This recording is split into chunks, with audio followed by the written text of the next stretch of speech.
Kai was a lonely Giga-Chad who was forgotten by humanity when demons took over his world. However, when he rescued an overpowered angel from prison, she fell in love with him and started helping him to save the world, so they could finally smash. Everything started when Kai saw a hot chick named Rinny tied up in chains. Since she had wings, he assumed she was an angel, but he changed his mind because angels weren't meant to be as bouncy as that. When the poor girl sensed him and begged for help, he began to wonder why a being like that needed him, and he got pissed because humans had been at war with other races. About 3 decades ago, humans had fought and won a war against 4 other races. Since then, the heroes of those races have been sealed away in enchanted tombs to prevent another disaster, and humans lived in peace. One afternoon before meeting Rinny, Kai met Jean, his hot collie, and took her out on a date because she was leaving town soon. Everything went smoothly, and they had fun together. But at some point, Jean curiously asked Kai what their future would look like. She was already hinting at starting a family with him in the future, but before she could say it, reality glitched, and a singularity sucked everything that existed. Suddenly, Kai found himself standing in a wasteland, and it took him a moment to realize he was still in the same city he'd been in moments ago, only that it was in ruins. As he scrambled to figure out what was going on, a demon pulled up behind him and tried roasting him with enchanted flames. But Kai somehow managed to dodge and counter with a nasty attack that unalived the demon at the spot. Shortly after, another demon pulled up on him and was shocked that he'd taken out the other guy. He realized that Kai was armed and dangerous, so he wanted to take him out fast. But before he could strike, Saki and Ash, Kai's old colleagues, showed up and distracted him with a stun grenade. Then they escaped with Kai, and Kai noticed that neither of them remembered who he was. Even after he mentioned their military unit, Saki told him that no such thing existed and added that she was part of the human rebel army instead. Shocked, he learned that humanity lost the war against the other races about 3 decades ago and is now hanging by a thread as other races have taken over the cities. Soon, they arrived at an underground city, which served as a haven for humans, and Saki explained that they staged military operations from there to fight back against the other races. Hearing this, Kai got curious and asked why humans lost the war, so Saki explained that the demons were unstoppable when they attacked in groups. He then asked about Prophet Sid, the hero who had won them the war, as he remembered, and was surprised that his comrades didn't know who that was. Soon Jean arrived, and it turned out that she was the commander of the resistance army in the country, though she was pretending to be a boy. Kai was relieved when he saw her, but his heart was shattered into a million pieces when she said she didn't know who he was. He then tried to gain her attention by telling her about all the good times they'd spent together, but to no avail. When he asked why she was pretending to be a guy, Ash intervened and prevented Kai from getting locked up. That night, he spent the whole time checking the history books, and he noticed that there were no records of him or Sid anywhere. Since Sid didn't exist, and humans never won the Great War, he felt that the graveyards built to contain any threat to humanity wouldn't exist, but he was shocked to find that they existed in the history books. So the next day, he borrowed a military vehicle and drove all the way down to the site to see things for himself. When he got there, he entered the tomb and found Prophet Sid's weapon shining in the dark. Curious, he touched it, and a voice told him that he was chosen as the wielder of the weapon, Code Holder. As Kai mentioned that name, he was transferred to an astral plane, and that was how he met the hottie, who was tied up in chains. Seeing her made Kai almost entertain the thought of getting freaky with her, but when he confirmed that she wasn't a demon, he took out his big black weapon and tried to destroy the chains. To his shock, the chains didn't come off after he struck them, and they remained intact even after he shot a magical blast at them. Frustrated, he recalled the legendary sword from earlier and wondered if it would be of any help. But when he mistakenly blurted out the sword's name, his weapon morphed into the legendary sword, and he used it to cut off Rinny's chains. As the chains came off, he caught Rinny to prevent her from falling to the ground. But when she woke up and saw his face, she jolted and challenged him to a fight, thinking that the demon hero, Vanessa, had sent him to eliminate her. Though Kai meant no harm, he was forced to defend himself from Rinny's attack, but when he saw that he was bound to die if he didn't fight, his sword compelled him to block an attack. Rinny was completely shocked when she saw that Kai could negate her magic, and it got her wondering if he was a demon or something. But Kai argued that he was just a human, and opted to show her his 6-incher to prove that he wasn't lying. Before that could happen, Rinny believed him because she knew it would fit, and she went on to thank him for saving her. She also apologized to Kai for attacking him, but Kai brushed it off as no big deal, since he was only interested in knowing her race. First, Rinny confirmed that she wasn't a demon, and she begged Kai not to ask about her race again, because deep down, she felt insecure about it. Kai agreed to her request and went on to introduce himself to her, but when he asked where they were, she told him she had no idea, because the last thing she remembered was being in a battle with Vanessa. Hearing this shocked Kai because fighting with someone like Vanessa meant that Rinny was plenty strong, and when he asked, Rinny boasted about taking out a fleet of demons on her own. She then asked how he could cancel her magic, but before Kai could answer, a being named Last Rider appeared from a portal and identified Rinny as an anomaly. While Rider attacked, Kai noticed she was overpowered, so he took Rinny and made a run for on the way. Ryder captured Rinny, and Kai could only watch as Rinny cried out in pain. When he had had enough of it, he attacked the being, who grew shocked that he had the forbidden sword, and at the same time, the sword triggered a portal that sent Kai and Rinny back to their reality. There, Rinny clung to Kai because she was scared of getting wiped from existence, and she thanked him for saving her again, because deep down, no one had ever cared for her. Before then, the celestial race rejected her, and the demons called her an abomination, which was why she got into a fight with Vanessa. Hearing this, Kai sympathized with her and told her he understood her pain because he was living in a world where no one remembered him. He revealed that the history he remembered was the one where humans won the Great War and hated that demons were occupying human cities. Rinny was shocked after she heard this because, at the time she fought against Vanessa, humans were already winning the war. This stunned Kai because it meant Rinny was from the same reality as him, but it hurt when she mentioned that she didn't know who Sid was. Regardless, he told her they were alike, and Rinny got excited because she had finally found someone who understood her. Outside, Rinny fell to the ground because she was weak from all that fighting, so Kai helped her up, offering to take her back to his city. At first, Rinny felt skeptical about it since she didn't fully trust humans, but after Kai told her to trust him, she agreed and looked forward to seeing what life among humans would be like.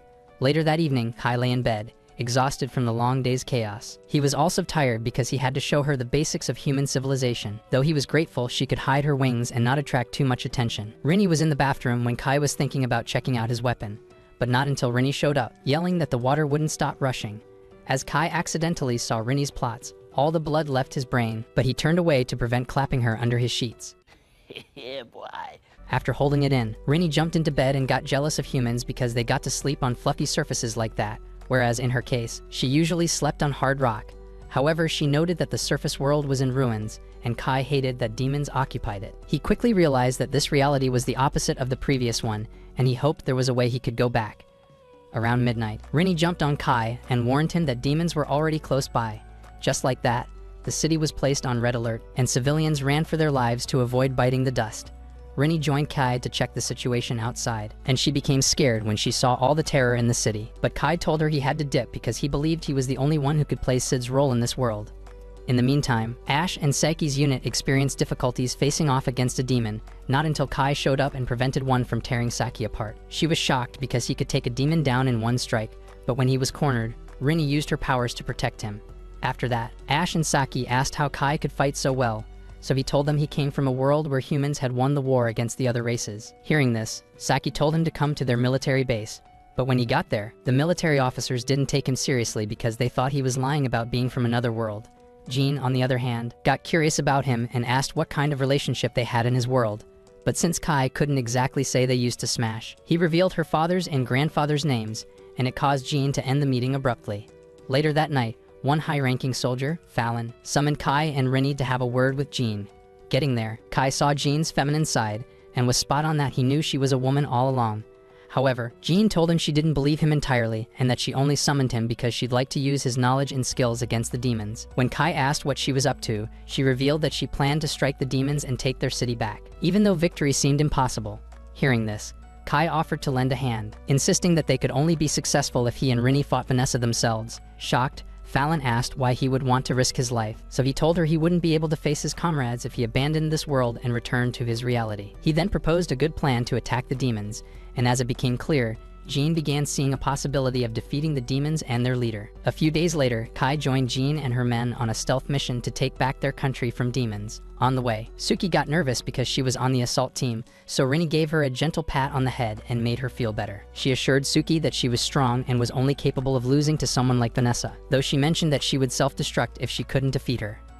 Concerned, Saki told her not to do it, while Ash mentioned that he was worried about the whole mission. He feared they would be attacked on the way since they were moving in large groups, but Kai assured him that nothing like that would happen since demons were sensitive to magic, and humans didn't possess such. As time went on, all the soldiers rendered vows at a spot, and Jean gave them a daring speech that raised their morale to fight.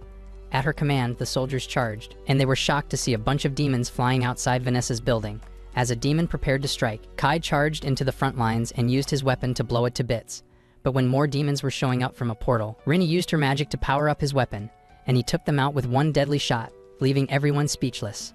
When asked, he claimed it was a bullet from his world, when in reality, he only said that to prevent them from finding out about Rinny's magical abilities. Before long, Rinny sensed enemy presence in the building, so she told Jean, who then assigned her men to mount strategic spots and prevent any demon from escaping. As they all charged into the building, Fallon got curious and asked Kai about the shot he took earlier. Apparently, she found it weird that he hadn't pulled the trigger and thought that Rinny had something to do with the shot. Kai remained quiet the whole time and realized a bit too late that a demon was being summoned behind his back. When the demon attacked, Fallon volunteered to stop it herself and urged everyone to go on without her. On getting to the next room, Rinny detected strong magic, and it hit Jean before she could warn her. Surprisingly, Jean came out unharmed because she was wearing an elven garment underneath her armor, and it was known to resist magic. She then opted to face the demon before her and urged Kai and Rinny to proceed till they found Vanessa. Getting upstairs, Kai gave Ash and Seki enchanted armbands, which would help cloak their presence in case of any wandering demons. Even after they wore them, Seki got terrified when a demon pulled up, and she almost blew their cover when she reached for her gun, but Rinny told her to stay quiet. As the demon walked away, they managed to enter the building's control room, where Ash and Saki promised to turn off the lights in case Kai's fight against Vanessa got compromised. Afterward, Kai left the control room with Rinny, and they were shocked when the building's motion sensors went off.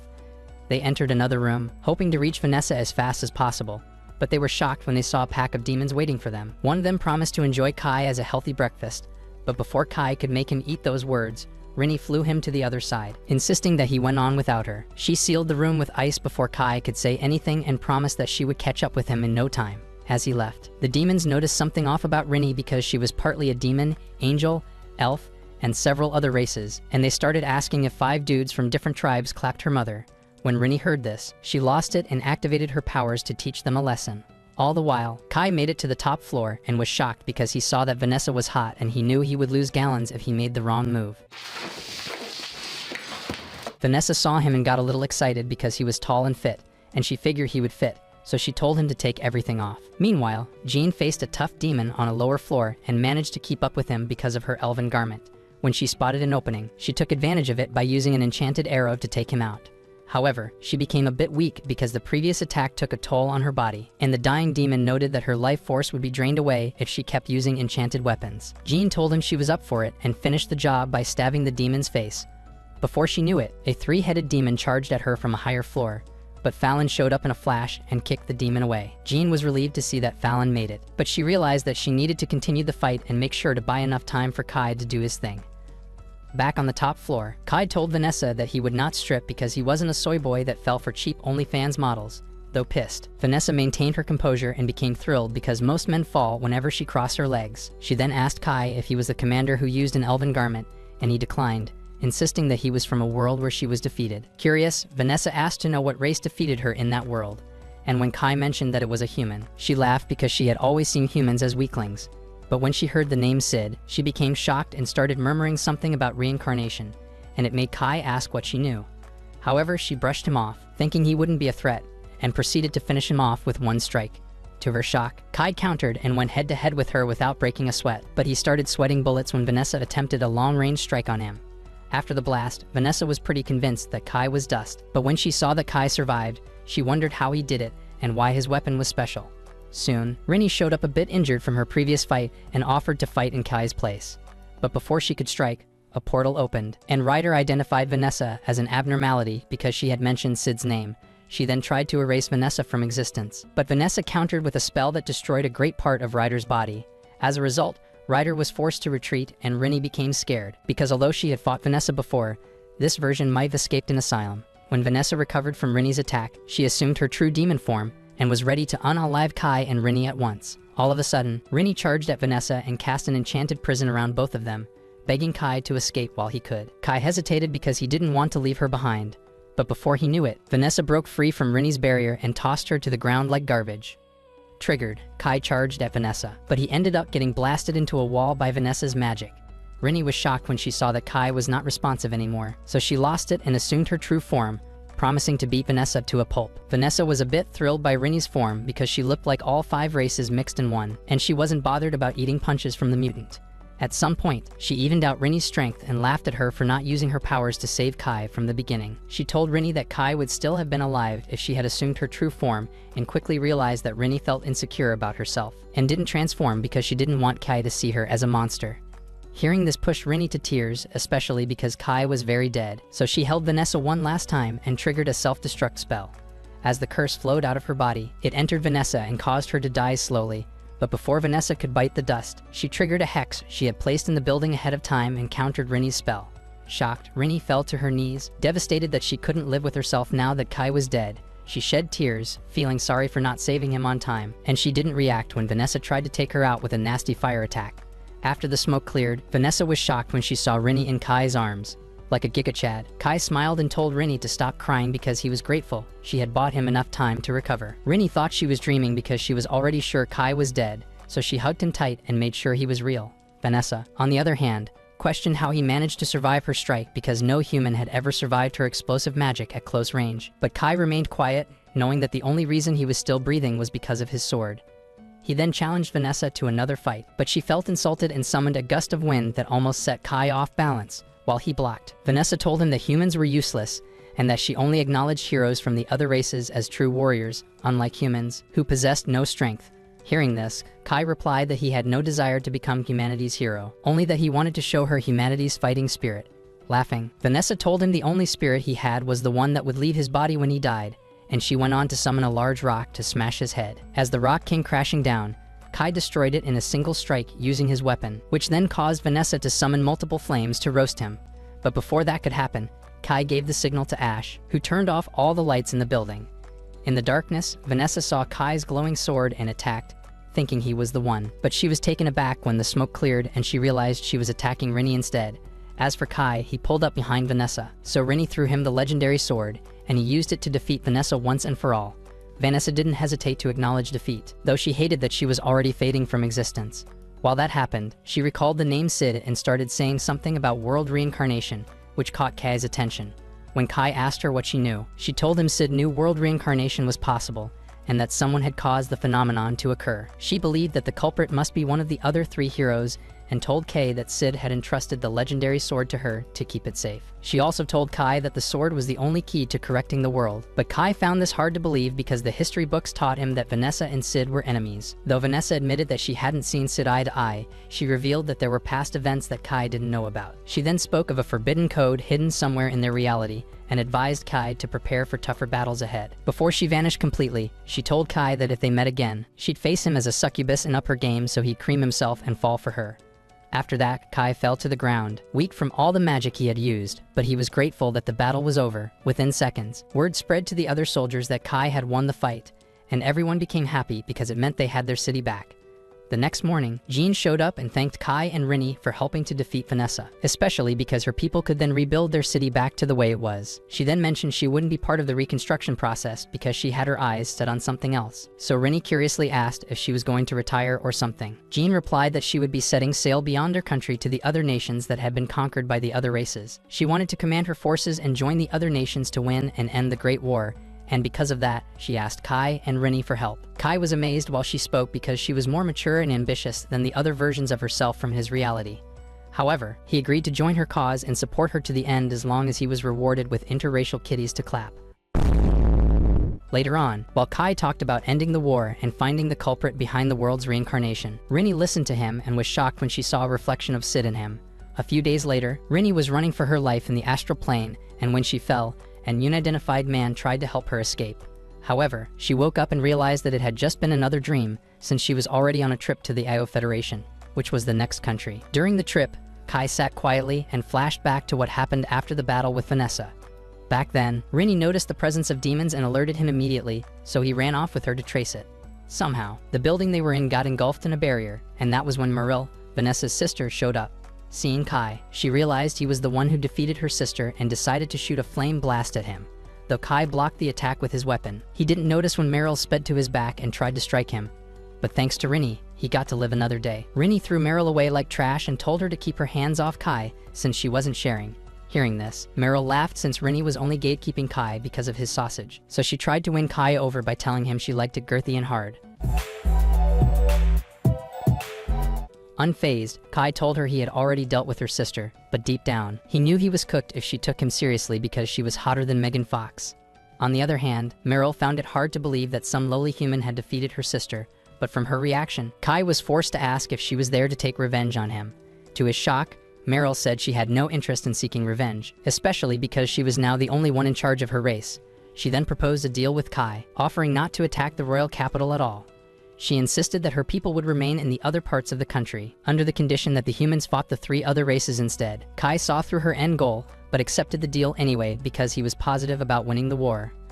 Meryl then promised to cheer for him, and since she liked him, she promised to reward him with a kiss if he made it back alive. Unmoved, Kai told her he wasn't interested in that, so she offered to let him smash instead, but he told her he'd rather smash an orc.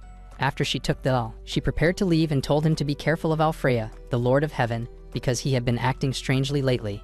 Back in the present, Rinny sensed a weird presence up ahead, and she informed her crew immediately. Turns out it was a dragon, and Ash found it weird that something like that was attacking them, since they were still in demon territory. Without wasting time, some men mounted the machine guns on their armored tanks, but the bullets weren't enough to stop the dragon. 2 vehicles from the convoy took a hit, and because of that, Kai and Rinny had to face the dragon to minimize further damage. After they took down the dragon, Jean ordered her men to camp at a spot for the night so the injured could recover. As Kai prepared to rest, he was shocked to find that he was in the same tent as Rinny, and even more shocked when Jean joined them. Since he was the only guy in the room, Fallon called him out and told him to guard Jean throughout the night and not get any funny ideas. Kai accepted her request, but when he entered the tent, he realized that something was going to get longer and harder than his big black gun. When it was time for everyone to sleep, Jean told him to be careful with her because she used to move a lot when she was in bed. But around midnight, he found himself stuck between Rinny and Jean, and the only thought on his mind was how he'd avoid paying child support. The following day, his eyes turned black because he didn't get any sleep, but he didn't care since he was more focused on getting to Ao. Luckily for him, his unit arrived there in no time, and the civilians gave them a warm welcome because they had helped defeat Vanessa. Up ahead, Ao's military advisor, Zeph, welcomed Jean, and his soldiers saluted her men for winning against the demons. After that, Jean cut to the chase and asked for an audience with Ao's military commander, Dant. So Zeph led the way to their military base. On the way, he explained that Dant was a narcissistic leader who often saw himself as an emperor and begged Jean to put up with his nonsense. At Dant's door, his hot assistant, Kobairi, led them in, and Rinny got a weird feeling about her, though she stayed quiet about it. When Jean entered the office and introduced herself, Dant took offense, claiming she had taken too long to see him. Jean replied that she encountered a dragon on the way, but Dant brushed her off and asked why she came, shocked. Jean tried to understand the question, but Dante went on to accuse her of wanting to take over his country since she was successful in defeating the demons on her end. To this, Jean replied that she only showed up because his country requested her help with the war, but Dante claimed it was his useless subordinate who made that call. Though he hated that she was there, he agreed to work with her because he didn't want to lose his lands to the celestial race. Before the meeting ended, Jean proposed a deal that he would let his people decide who would take credit for winning against their enemies. Because others were in the room, Dant was forced to agree, and after that, Jean held a strategic meeting concerning how they'd attack the Celestials. Since no one knew where the hero of the Celestials was, Jean offered to lead the search, and it shocked the soldiers from Io because a high commander would never volunteer to do such a thing, though they liked her for it. The following day, Jean led her men out for the search while Dante stayed back and wondered why she would risk her life like that. He opened up to Kobairi about it, but she glazed his ego and told him a true commander was supposed to lead from the rear. That evening, Jean returned from her search, and although she didn't find everything she was looking for, she proceeded to draw a map that would help in her mission the next day. During the meeting, the soldiers were surprised by how smart she was, and it pissed Dan off that his men were influenced by her courage. In anger, he received unverified intel from Kobairi and decided to act on it so that his men would see him as someone worthy of respect. That night, he summoned Zeph and told him to prepare for an expedition, but warned him against telling Jean about it. So the next morning, when Jean's team woke up and noticed Dan's absence, Rinny sensed something was up and revealed she suspected that Kobairi wasn't human. A few days ago, Lord Alfreya was influenced by Ryder to attack and imprison the great elven elder Mary. Back then, Mary's subordinate, Raren, managed to escape, but she fell from the celestial palace in the clouds and took some damage. When she recovered, her people wanted to know what had happened, so she told them to summon all the elves, dwarves, and fairies from the celestial race to fill them in on what was going on. She was then asked about the captured humans in their custody, and though it surprised her, she thought about using them as leverage. The following day, Jean and her men swarmed the elven forest because she hadn't heard from Dante's men since the previous night. Kai believed someone had pushed Dante to invade the forest with his men, and the only person on his mind was Kobairi. Hearing this, Jean decided to lead Anat to investigate the woods and see things for herself. While at it, she saw elven traps everywhere and realized that Dante's men must have fallen for them. Rinny picked up an elven scent and tried to follow it. But as they went deeper into the woods, they activated an elven magical gate that teleported them deep into elven territory. There, they saw a fairy playing around, but the fairy ran away when she realized she was surrounded by humans because she thought they would eat her or something. Shocked, Kai followed behind her, only to be surrounded by armed elves when he reached the other side. As his team wondered what to do next, Kubairi showed up and confirmed that she was an elven spy. Curious, Jean asked about Dance Men, so she was told they were still alive, only that they were paralyzed hostages. She then proposed a deal to release them under the condition that Jean's team fought the angels. Hearing this, Kai was shocked because he thought dwarves and angels were on good terms since they were all from the celestial race. However, Kubairi told him the angels had started the conflict, and she led his team to Raren so she could explain better. Raren received Jean's team and immediately noticed that Jean wore an elven garment underneath her armor. She then asked how she got it, and after Jean explained that she had seized it from a demon she had defeated, she let it slide because it was forbidden for humans to wield their magical items. After that, Raren proposed a contract to Jean, offering to release the hostages if her team rescued the elven Great Elder from Lord Alfreya. Shocked, Kai asked why Alfreya, who was the hero of the Celestials, would capture the elven Great Elder, so Raren revealed that Alfreya had changed. Before then, Alfreya had been a good hero who cared for the Celestials, but had changed all of a sudden and demanded that the Celestials be subservient to angels. Since Raren and Elder Mary didn't like this, they went up to the Heavenly Palace to settle things with Alfreya, but they were attacked instead, and that was how Mary was imprisoned. Hearing this, Kai understood why Raren wanted humans to fight for her race, but Fallon didn't trust her because she felt there was a trap. She requested something that would prove their innocence, so Kubairi volunteered to follow her, insisting on laying down her life if things went south. Still, Fallon wasn't comfortable with this because she believed Kubairi's life wasn't enough to pay for her teams in case they all died, so Raren decided to take her place instead. Seeing this, Kubairi became uncomfortable, but Raren told her she had to do it because her race was on the verge of a civil war if nothing happened. At night, while everyone was asleep, Kai stayed up to keep watch, so Raren decided to talk to him. First, she confirmed if Kai was the one who defeated Vanessa, and asked to know if his sword would work on Alfreya. Hearing this, Kai got the memo that rescuing Mary meant fighting against Alfreya. As he thought about it, Raren told him she wouldn't let him leave the Elven Forest alive if he decided to chicken out of their contract. Kai said he knew already and then went on to ask her if she knew Sid.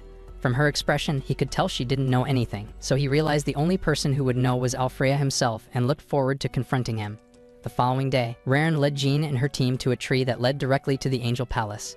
There, she activated an enchanted gate that teleported them to the Angel Palace, but she was shocked when she got there and saw a bunch of angels lying weak on the floor.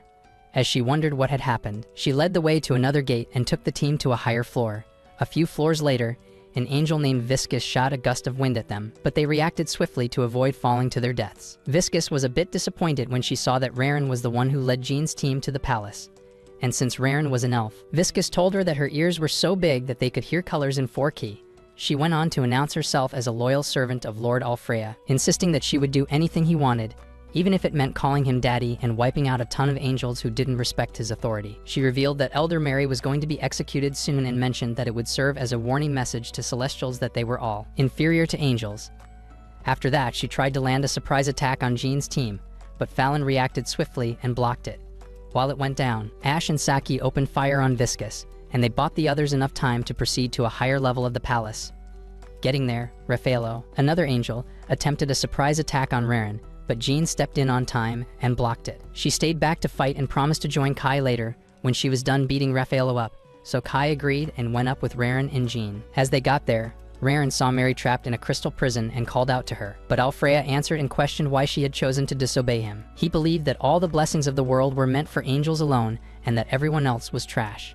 Back in the battle against Viscus, Fallon managed to hold her own against the angel thanks to the flaming sword she had gotten from a mythical beast. Viscus noticed the sword's power and mentioned that the celestial race was skilled in creating such magical items, but Fallon wondered why she was running her mouth when no one had asked her to speak. She questioned why Alfreya had turned against the same celestial race he was part of, but Viscus claimed it wasn't something a normal human could fathom. Above them, Rinny was breathing heavily because she was a bit tired from all that fighting with Raffaello. As the smoke cleared out, she noticed that she hadn't dealt enough damage to Raffaello and got pissed when she realized that Raffaello had been taking it easy with her. Above them, Alfreya announced that he wanted to execute Mary, but after he said that, Raren told him he had no right to lead the Celestials. Pissed, she charged at him, swearing to unalive him. But she noticed a bit too late that Alfreya had already prepared a surprise attack for her. In a split second, Kai activated the powers of his sword and saved Raren's life, making Alfreya wonder if he was an elf pretending to be human. When Kai mentioned that he was human, Alfreya became confused and asked why he would defend an elf, so Kai told him he had a contract with Raren, which would go sideways if she lost her life. After that, Alfreya noticed Kai's glowing weapon and asked about it, so Kai told him it was what he had used to defeat Vanessa and even bragged that it had the power to defeat Alfreya. Hearing this, Alfreya laughed and mocked Vanessa for losing to a human, but Kai compared him to her and said that, unlike him, Vanessa wasn't trying to unalive her subordinates. To this, Alfreya mentioned that his actions were justified because he felt better than everyone, and he didn't feel the need to have any subordinate who thought otherwise. While he was talking, Jean readied an enchanted arrow and shot it at him, and even though he managed to block, it dealt some damage to him. That was when he realized that Jean was using an elven bow, and it dawned on him that she was sacrificing her life force to wield such power, so when he called her out on it, Kai was shocked because he hadn't known. But Jean said she didn't care because the only thing on her mind was taking down Alfreya. She then drew her bow again, but as she was about to shoot, Alfreya shot her with an overwhelming energy blast that caused an explosion. As the smoke cleared out, Alfreya was shocked to see that she was still standing, and that was when he realized she had an elven garment underneath her armor. He found it irritating that a human could use items built by members of his race and decided to finish her and her team off with a lightning strike. But when he did, Raren erected a powerful barrier that protected her team, and she went on to release Mary from her prison. On the way, Alfreya noticed and shot an enchanted spear at her, but Kai arrived and blocked it before it could pierce her chest. He gave Raren the opening she needed to break Mary from her prison, but when it was time to get her out, his weapon shattered on the crystal prison. Shocked, Raren wondered how Alfreya could imprison someone as powerful as Mary and still use so much magic to fight. As she thought things through, she assumed he had gotten some sort of power that had caused him to change. However, Alfreya revealed his new subordinate, and when everyone saw that it was Ryder, they were left speechless. Below that floor, Rinny was finding it hard to finish Raffaello off because he was just too cracked in combat. Raffaello hit a nerve when he pounded her with his hammer, so she returned the favor with a lightning-infused punch that shattered his armor upon contact. Below that floor, Fallon was still in a fight against Viscus, and she had support from Ash and Saki to keep up with the Angel's speed. At some point, Viscus fell victim to a trap set by Fallon, and she stopped fighting when she knew she was had. At the same time, Raffaello gave up on fighting against Rinny and told her to join her mates because he had always wanted someone to stand up to Alfreya. Viscus said the same thing to Fallon when she accepted defeat and begged her to apologize to the injured angels, but Fallon refused and decided to spare her life since she hadn't taken their fight seriously. Back on the top floor, Alfreya ordered Ryder to unalive everyone, so Ryder attempted a magical attack that sent Jean flying into the sky. To her luck, Rinny showed up and caught her, but when she shot Ryder with an arrow, she grew disappointed because it dealt no damage. A while later, Kai confronted Alfreya and asked if he was the one behind the world's reincarnation, but Alfreya said he didn't know anything about that. Kai then asked him if he knew about Sid, and noticed that Alfreya was having a headache when he tried to remember who Sid was. To everyone's shock, Ryder attacked him and called him an anomaly for mentioning the name Sid. She activated the Zero Code, and everyone watched as he was erased from existence. After that, Ryder opened a portal and left the palace, making Kai wonder if the fight was over. As he jinxed it, another portal opened in the sky, and Alfreya showed up looking different. His voice had changed as he mentioned that he was Alfreya's avatar, and as he downloaded his memories, Kai figured out that the same system override had been used back in his reality. Before he knew it, Alfreya channeled a huge amount of magical energy and landed a nasty attack on Rinny. Though she managed to block it for a while, the energy blast grew too powerful, and it caused everyone to fall to the ground. Seeing this, Raren was shocked because Alfreya had just channeled magic without using his magic items. She then yelled at him to snap out of it because he was draining his life force as he was using that forbidden magic. However, Alfreya replied with a long-range energy blast that shattered almost all the defensive walls she had erected. When he saw that, he charged at Raren to finish her in one strike, and he ended up shattering all her defensive walls in one sweep. It shocked her that Alfreya could stab her, and she got lucky when Alfreya wanted to finish the job because Kai was there to save her. While Kai held Alfreya off, he told him to snap out of it because Raren had always looked up to him. But when Alfreya refused and called Raren a weakling, Kai decided that he was going to beat some sense into him. While they clashed swords, Kai noticed that Alfreya's weapon kept regenerating when it got damaged, and he figured it was what helped him nullify Raren's barriers. He confronted Alfreya about it, and the angel ended up boasting that mere magical items couldn't stop his power. To show that he meant business, he tossed aside his magical items and channeled a huge chunk of magic into his sword to fight Kai. During the fight, Alfreya focused on heavy strikes, so Kai took advantage of it and responded with speed attacks. When Alfreya noticed, he abandoned his weapon and activated a spell that made the Angel Palace collapse gradually. Seeing this, Raren got pissed and decided to infuse her magic into Jean's bow while Kai kept Alfreya distracted. Once Jean's bow was all charged up with magic, she took a shot at Alfreya that dealt heavy damage to him. As Alfreya tried to recover, Kai took advantage of an opening and landed a brutal punch on his weak side, which caused him to expel all the forbidden magic in his body. While on the floor, Alfreya started to regret all that he had done, and since the palace was bound to fall, he told everyone to run for their lives. Still, Raren held on to him, and he told her that he didn't deserve to be adored by someone like her. As he grew weak, the magic that had kept Mary bound to her prison depleted, and she was set free.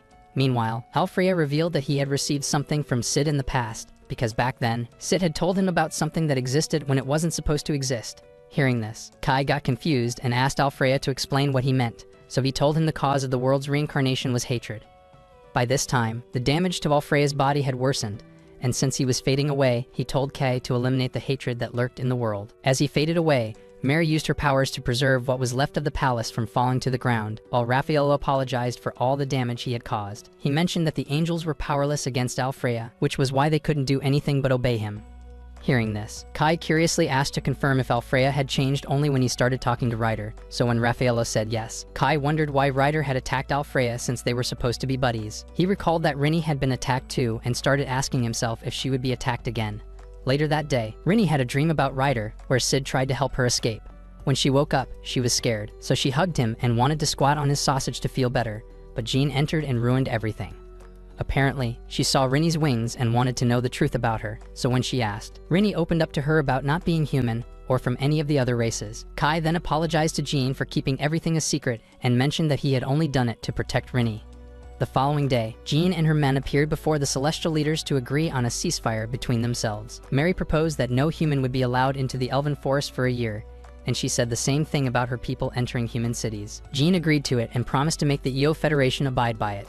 Before their meeting ended, Mary gave Jean's team a box of gifts, which included Jean's repaired elven weapon and magic-infused bullets for Kai. Kai was shocked when he got them, while Raren bragged that she was the one behind it because she knew he used bullets like that in combat. Kai thanked her for it, but Mary told him it meant nothing because he had helped to defeat Alfreya and prevent their race from plunging into a full-blown civil war. Curious, she asked Jean if she was going after the spirit race next, but Jean refused to mention any details of her plan for safety reasons. Regardless, Mary reminded her she'd need to pass through the celestial forest and fields to get going and suggested giving her a guide to make her trip smooth. Hearing this, Jean spotted that there was an ulterior motive to the offer, so she asked Mary about her true intentions. Mary told her she only wanted to know what had happened to Alfreya and mentioned that he had started acting strangely when he confronted an intruder about 10 years ago. Back then, it was the hero of the mythical beasts, Wrath, who met him, and Raffaello confirmed this because he had seen them together. He said Alfreya had spoken with Wrath for hours, and from the nature of their conversation, it felt as if they were colluding and conspiring about something. He also said Ryder showed up for the first time in the Celestial Forest around the time Alfreya had started seeing Wrath on the side. Hearing this, Jean realized Mary and the other Celestials just wanted to know the truth about Alfreya and his connection to Wrath and Ryder. To finalize their deal, Mary appointed Raren as Jean's team guide, and her reason was that she had noticed Raren's recent attachment to Kai. When she said this, Rinny got jealous and pointed fingers at Raren, suspecting she wanted to sway Kai with her throat game, but Raren claimed she wasn't interested. That evening, Jean and her team returned to the AO military base and informed Zeph about the truce with the Celestials. Jean then thanked Dan for providing her team with military supplies, but he told her to cut it because he knew she was trying to sugarcoat the nonsense he had pulled the previous day. Concerned, he thought about everything and told Jean she'd need to change her battle tactics because the other two races would see her as a threat for winning over the demons and Celestials so easily. To counter that, he felt that human collaboration was indeed important, so he suggested that Jean meet Balmung, the Yulin military commander who was dealing with the spirit race, and form an alliance with him. Hearing this, Jean realized that all those McDonald's he was eating didn't affect his brain, so she commended his foresight and told him to flush his ego down the toilet every once in a while. Elsewhere, Kyoko, the hero of the spirits, met with Wrath, who was faking concern about the other heroes who had passed. Kyoko saw through it and told her to reveal her intentions, so Wrath threatened her, promising to wipe out all spirits from the planet. When they started fighting, Wrath showed tremendous power, tossing Kyoko across the forest, but Kyoko later countered her with her universal mirroring attack, which changed the dynamics immediately. Despite trying her best to fight back, Wrath ended up sandwiched to the ground. Trying to take advantage of the opportunity, Kyoko charged at her to finish the job, but she was countered by Ryder, who suddenly appeared and took her out. Kai and the other surviving members of Jean's force regrouped and headed through a narrow, uneven trail in the forest to the Yulin Federation under Raren's directions. Saki worried that Raren wasn't being careful enough and that her carelessness would cause a scene if the others noticed she wasn't human. But Raren told them not to worry because her garment could fool people into thinking she was a harmless human. Realizing that they still had about 3 days to get to their destination, the group decided it'd be best to find somewhere to set up camp. So they headed toward a spring about 12 hours away from their current location. On the way to the spring, Fallon pointed out to Jean some unusual bite marks she had noticed on a few trees, which could only have been caused by a mythical beast. Although they were in the Ao Federation, which was supposed to be safe, they realized that they might have to prepare for the worst. At the scene of the battle, Wrath, surprised that Kyoko had been taken down so easily, wondered if she was really gone, or if she had just escaped with her core into a nearby river. She, however, concluded that whichever kind of exit Kyoko took, they'd be meeting again soon. At the healing springs where Jean's forces arrived, they set up their tents and tried to get some rest, while the others headed straight for the springs. Rinny felt weird being allowed into the springs before most of the other girls, but Jean assured her that she had earned it since she also aided in defeating the hero of the Celestials. A while later, Raren and Rinny got into a quick argument because Rinny's milkers were giggity, and it made her look like a succubus. While Rinny defended herself, she noticed that Raren was a flat board and called her out on it. But Raren told her she liked being flat, because flatter meant she could be flipped and tied up by Kai in any position. However, Jean got tired of their petty whines and told them about her discussion with Kai regarding world reincarnation and the code holder. Kai had told her how clueless he was about the topic, leading her to conclude that his weapon must have been made by some higher beings. She tried to make him aware of the dangers entailed if he kept using it, but it only made him redirect the concerns back to her. Similarly, she had also refused to stop sacrificing her life by using elf items. Their conversation quickly spiraled to Ryder, who was starting to become more of a threat than ever. Together, they brainstormed about where it could have come from, because Kai clearly stated that there had never been any record of it back in his world. They ended up assuming that it probably just existed as a spectator to the heroes, and what triggered it to switch from monitoring to assault mode was probably Sid, who didn't exist in their current world. Wondering what kind of relationship Ryder had with the other heroes, they both concluded that they had to keep facing it to end the Great War of the Five Races. Jean's revelation enlightened the girls to the fact that they now had to be wary of Ryder whenever they fought a hero. Suddenly, they felt an earthquake in the ground, so some soldiers mobilized and found out that it was a mythical beast that attacked. Immediately, Fallon and Kai joined the soldiers to take out the beast, and while they were at it, they noticed it possessed a certain level of battle intelligence, making it tougher than the mythical beasts they were used to fighting. As a result, they used a stun grenade to confuse the beast and then commanded their men to retreat. After their temporary retreat, the group decided to ambush the monster and take it down for good this time. Catching up to it, they surrounded the creature and began carrying out coordinated attacks aimed at destroying its atrophied magic organ located on its forehead. Everything went according to plan for a while until the monster sensed Rinny's unique aura and tried to attack her. Kai intercepted the strike, risking his life in the process to save her. Raren then used her magic circle to teleport it to the Purgatory Flower Garden, where it was burned to ashes. Kai had been severely injured while trying to protect Rinny, so the team immediately patched him up and rushed him to safety. Later, in the tent where he and the rest of the girls had fallen asleep, he heard a voice calling out to him from a dream. When he woke up, he realized that Rinny and Jean had also heard it. Together with Raren, they headed toward a building deep in the woods where they felt the voice calling from.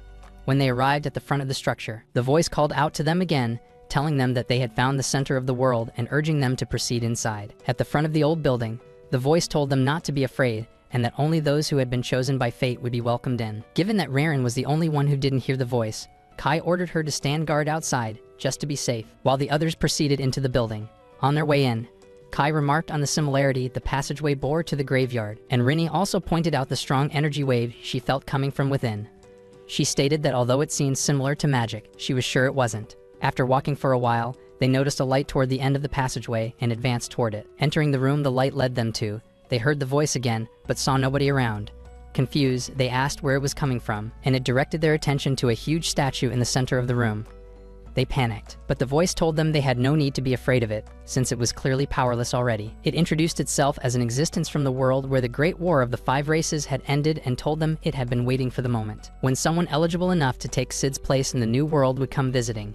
Kai was shocked to learn that the being knew Sid. It even responded that if he looked closely enough, he would be able to figure out where it was from. After looking closer for a while, Kai identified the statue as the prophetic god from his other world, which humans prayed to in order to see into their future. Apparently, Arsala Solaka, the being, was the one who gave Sid the prophecy and the shining sword he had used to defeat the four heroes and end the Great War of the Five Races in the other world. The deity revealed that humans had always worshipped it over the years, and that was why it created the code holder to protect humanity when the Great War broke out. The deity also revealed that it was glad Kai was the one who had found the code holder, and that it had been the one guiding him ever since then. It shared that it had used all its power to create the code holder, and that it had been in such a miserable state, unable to stop the world's reincarnation that erased Cid's presence. However, the deity bestowed a prophecy upon Jean and appointed her as a prophet to take Cid's place and become the hero for humanity in their world. Jean was shocked as to why she had been chosen to be the hero, and the deity responded that although it had examined a few other worthy candidates, including Kai, she was the one who was fit enough. Bothered, she asked what the fate of the world would be if she finally managed to defeat all the heroes of the other 4 clans, as well as Ryder, and the being answered that it would depend on the extent of the erosion caused by the world's reincarnation afterward. On their way out of the building, Rinny shared her concern about not knowing if they could trust the being, but Kai assured her that since it was the one that had created the code holder, then it definitely wasn't their foe. Outside the building, the trio linked back up with Raren, who had been waiting forever. Raren tried to find out what took them so long, but Jean only told her they met a stone statue, leaving out the detail where she had been appointed as a prophet. Since she belonged to another race, Jean couldn't risk her gaining important intel on humans about the Great War. While they traced their steps back to the camp, Kai assured Jean that he would do everything in his power to support and stand by her through the war to ensure that humans won. Jean pointed out that the prophecy didn't really matter to her, and that she would just ensure they did what they had to do.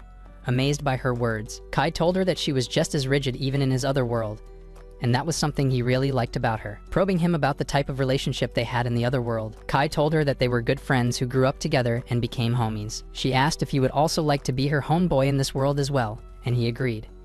After they regrouped with the rest of the team, they continued their journey toward the Yulin Federation. Inside the moving vehicle, Raren tried to give Kai some medicine she made from rotten strawberries, but Rinny objected, claiming that she wouldn't let him drink something she knew would taste no better than tonic water. Rinny made her drink it to prove it, but Raren almost passed out from the dosage of her own potion. Still, she insisted that it would help heal Kai's injuries faster. During their argument, they sighted a structure that resembled a graveyard in the distance. As they stepped out of their vehicles to scout the area, they ran into a bunch of spirits that surrounded them and started attacking. Although the attack power of the spirits was low compared to other monsters, they proved to be formidable opponents as they kept multiplying, forcing the forces onto the defensive. Suddenly, Lord Balman arrived with his troops and attacked the spirits, clearing the path for Jean and her forces. Little did they know that the spirit monsters had converged into a single huge form. While both troops tried to catch up, the monster made a move again, this time trying to engulf them all as it formed a barrier over them. Kai and the rest tried to blast their way out, but the monster kept regenerating, keeping them trapped within.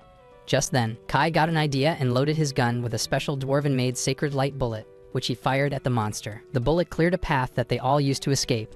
Balming led the team to a suspicious-looking lake in the area, which he revealed he had come to investigate since it had just appeared there all of a sudden. Taking a look at it, Rinny told them it wasn't a lake but a spirit, and it shocked everyone when the lake transformed into Kyoko. Kyoko attacked them with her universal mirroring skill, and it left everyone shocked because of how powerful she was. Kai managed to slash her with his weapon, while Balming and his squad used their fire attacks to demobilize her. Even after that, Kyoko gave them the middle finger and landed a nasty attack on them as if what they did was nothing. Kai managed to block the attack with his weapon, and it made Kyoko realize that he was wielding the code holder. Curious, she questioned him about it, and the fact that she could speak human language shocked everyone because it was believed spirits were incapable of speaking. Meanwhile, Ryder got notified about Kyoko, who had just made contact with Kai, and while Kyoko talked about how similar Kai was to Cid, Ryder appeared through a portal and tried to wipe Kyoko from existence. However, Kyoko proved impossible to defeat as she split herself into multiple pieces and attacked Ryder. The attack dealt so much damage to Ryder that she was forced to retreat to recover. In her absence, Kyoko proposed a temporary truce with Jean's team because she wanted to rest, but Balming got offended and asked if she was taking his military unit for a joke. He reminded her that she was the one who attacked first without warning, and that she was a mindless goat for running away. However, Kyoko told him she had no choice but to fight because she thought they had come to attack her while she was recovering. After Kai heard this, he became curious and wondered what could have put someone like her in a weak state. So Kyoko revealed that she had fought Wrath earlier and mentioned Ryder's involvement in it. She told everyone that the 5 races only wanted to protect their kind, but Ryder, who belonged to no race, existed only to cause danger to the world. She then revealed her intentions of checking out the graveyard she was once locked in, but the issue was that she didn't know how to get in. Kai, who had been in a graveyard before, agreed to take her, and both sides decided to travel together. Getting there, they found out that as they went further, the building looked unsettling because the walls were covered in strange markings that glowed faintly. As time passed, they reached the central hall, where Kai's weapon began to glow. After that, a faint sound came from it, and everyone was shocked when they learned that it was Cid's voice. Cid apologized for not being able to save Rinny back in his world, but begged Kai not to make the same mistake he had made. Right after that, a bright light shone from Kai's weapon and hit the ceiling, and before anyone could move, they were transported to an astral plane. There, Rinny led them forward, claiming that she could sense a large amount of magical energy not too far away.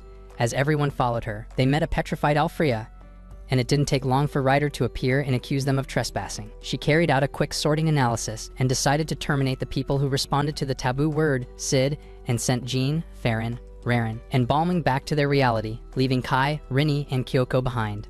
Outside the graveyard, Jean complained about not being able to fight beside Kai and decided that she was going back into the building, hoping to sacrifice more of her life force for the elf's power. But Raren and Balming stopped her and told her she'd just get pumped and clapped by Ryder. They insisted that they needed a plan, but while they came up with ideas, Ryder attacked the people back in the astral plane, and though Kyoko tried her best to solo her, she realized Ryder was on a greater level of power than she was. Ryder kept attacking her and the others, but Kai managed to block her attacks while shielding Rinny, who was too much of a chicken to fight. As a result, Kyoko met her and took a bit of her magical power to get strong enough to land a nasty attack on Ryder. When it hit, Kyoko realized that no matter how many times Ryder got knocked down, she would just keep regenerating since they were in her domain. So she devised a plan with Kai to lure Ryder out of the astral plane. Kyoko used her powers to snatch Alfrea's petrified body, while Kai created an exit portal with his sword. Since Alfrea's body was important to Ryder, she charged at Kai's side to stop them. But as she passed through the portal, Kai and Kyoko teamed up and landed nasty strikes, which caused Ryder to fade away. Meanwhile, at Yulin's military camp, Raren forged a weapon that she believed would be effective against Ryder since normal conventional weapons didn't work on it. Within the graveyard, Ryder, who had clearly just been booted out, pulled up again through the portal Kai left open. This time, Ryder possessed more power and bloodlust and introduced herself as Ryder Aspect 2, telling everyone to get ready to get clapped hard. This time, she looked pissed, and when Rinny saw her face, she got scared and realized that all those dreams she had about Sid were memories of her past. It turned out Sid had only been trying to protect her from Ryder in the astral plane, but even when he fought with the legendary code holder, he wasn't strong enough to prevent Rinny from getting captured. As Rinny told Kai about this, he promised to protect her till his last breath. In the meantime, Asla felt sorry about the way Sid passed, because she was the one who chose him, and she felt that Kai was carrying the fate of the world on his shoulders. Back at the tomb, Ryder attacked Kai, so while Ryder was distracted with him, Kyoko took the opportunity to attempt a deadly strike on her, but she failed, because the magical barrier around Ryder canceled everything out. As a result, Ryder took the opportunity to place her in an enchanted cage and tried to wipe her from existence, but Kyoko activated a skill that countered it, which led to an explosion. The impact pushed Alfrea's petrified body outside, so Jean saw it and dashed into the tomb to figure out what was going on. In the meantime, Kai regained consciousness and was quite relieved that Kyoko went all out on Ryder, but all that happiness went down the toilet when he saw that Ryder was still alive and kicking. To his shock, Ryder regenerated her damaged parts and sped off with Rinny before he could blink. Outside, Ryder tried to execute the Zero Code and wipe Rinny from existence, but the fear of losing Kai and his 9-incher made her repel Ryder's magic with lightning. As she fell to the ground, Kai stepped in immediately to prevent her from getting tied up and clapped from existence, and even with help from Balming and Fallon, he failed to land a good hit. On Balming's signal, the soldiers surrounding the tomb rained bullets on Ryder, while Jean prepared to shoot an arrow infused with Raren's magic. She gave Ryder a nice headshot, and before Ryder could pull the arrow out, it exploded and she fell to the ground. Kai thought that everything was over, and he didn't read any meaning to Ryder's last words before her body gave out, or so he thought. Suddenly, a portal opened, and it triggered another world reincarnation event. While Kai was barely trying to withstand the shockwave, Ryder summoned a dark version of Sid from the portal, leaving Kai completely shocked. In the meantime, Wrath saw that two realities were about to collide, but she vowed to make sure her people survived no matter what. Back at the fields, Ryder became one with Sid, and it triggered Kai to attack because he was fed up with her already. Rinny joined the fight too, but while she attempted a lightning strike on Sid, he opened a portal and sucked her in. Pissed, Kai charged at him with multiple strikes to try and beat him into releasing Rinny, but he ended up getting countered and tossed away like trash. As he recovered, he looked at Sid and flashed back to a time when he was constantly training in his military unit. Jean wondered why he pushed himself so hard and thought he wanted to be a hero or something, but he told her it wasn't what he wanted.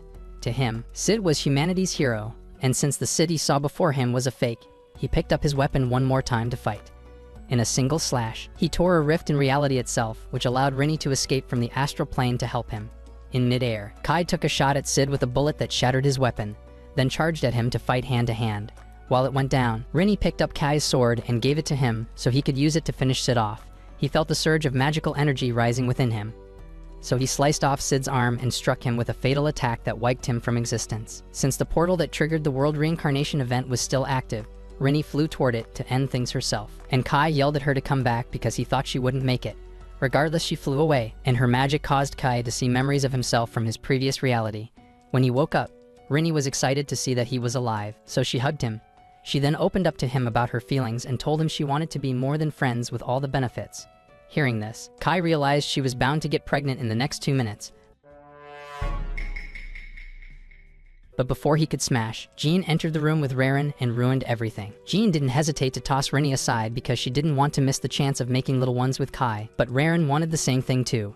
She was concerned about Kai because he had been out cold for 3 days since he defeated Ryder. Though shocked, Kai was glad that everything worked out, but he wondered when he went from being an ordinary soldier to a Giga Chad whom 3 of the baddest chicks wanted to have offsprings with. A few plotful hours later, everyone gathered at the Yulin Spirit Graveyard, and it appeared that Alfreya was placed there for safekeeping. Hyoko looked very much alive, though she looked tiny as she sat on Balmung's shoulder because of all the magic she had used in her last fight. When Balmung made fun of her size, she told him that, though she was that small, he still wouldn't fit. Hearing this, Balmung got pissed, but Raren warned him against doing anything stupid because one wrong move and Alfreya's petrified body would be toast. A while later, Kai joined Rinny to see the sunset, and he couldn't help but notice that Alfreya's petrified body was the same as Asla's. At the same time, Asla's body started withering away, and while it happened, she realized that the world's reincarnation would continue and wondered if Kai and Rinny would keep resisting their fate. However, Kai promised to always be by Rinny's side and protect her no matter what. And all lived happily ever after, or so we thought. The end. That's the end of today's video. If you stayed until now, comment down below on who was more giggity between Rinny and Gina. Leave a like and subscribe to the channel if you want me to post unplotted. But don't forget to check out the next video with lots of hand lotion. It might just be your new favorite anime recap. Stay focused, peace.